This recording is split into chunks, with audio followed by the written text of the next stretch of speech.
સલામ વાલેકુમ હજરત, હું સિરાજ મહેમાન. અને આજે હું સાવરકુંડલામાં દાદા બાપુનું ઉડુસ હતું. અમે ન્યા ગયા હતા, તો ત્યાંથી પાછા આવતા હતા. વિસાવદરની બાજુમાં વેકરિયા ગામ છે, ત્યાં બાપા હતા જે રોડમાં તે આંટા મારતા હતા.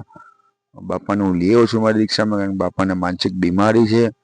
તો બાપાને અત્યારે હું લઈ જાઉં છું જુનાગઢ, મારા ઘરે લઈ જાઉં છું. અત્યારે અમે વિસાવદર પહોંચ્યા છીએ અને રાતના 11 વાગ્યા છે અત્યારે. બાપાને ત્યાં જુનાગઢ લઈ જાઉં છું ને કાલે એમને આશ્રમમાં મૂકતો આવીશ. આપણું નામ શું છે? વિજય. હે, વિજય દાદા. વિજય દાદા નામ કે છે એમનું.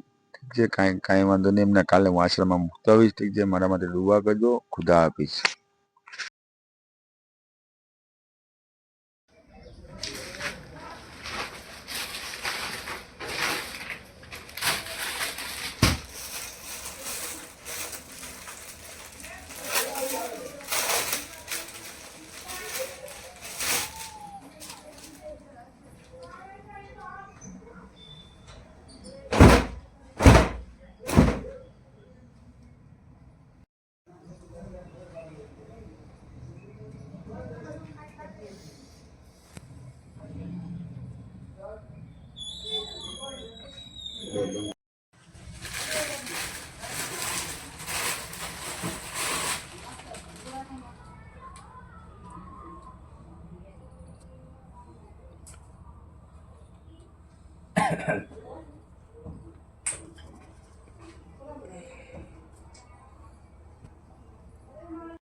હલો, જે આપણે બાપા લેવા આપણે વેકરિયા હતા, અત્યારે આપણે આશ્રમે પહોંચી ગયા છે. બાપાને આપણે આશ્રમમાં રાખી દીધા છે.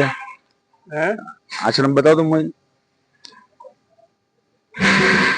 આશ્રમ છે, આમાં બધા માનસિક બીમારી વાળા છે. કાકાને આપણે આશ્રમમાં પહોંચાડી દીધા છે. આપણે માનવ સેવાથી આપણે કરી દીધી છે. ઠીક છે, કાંઈ વાંધો નહીં.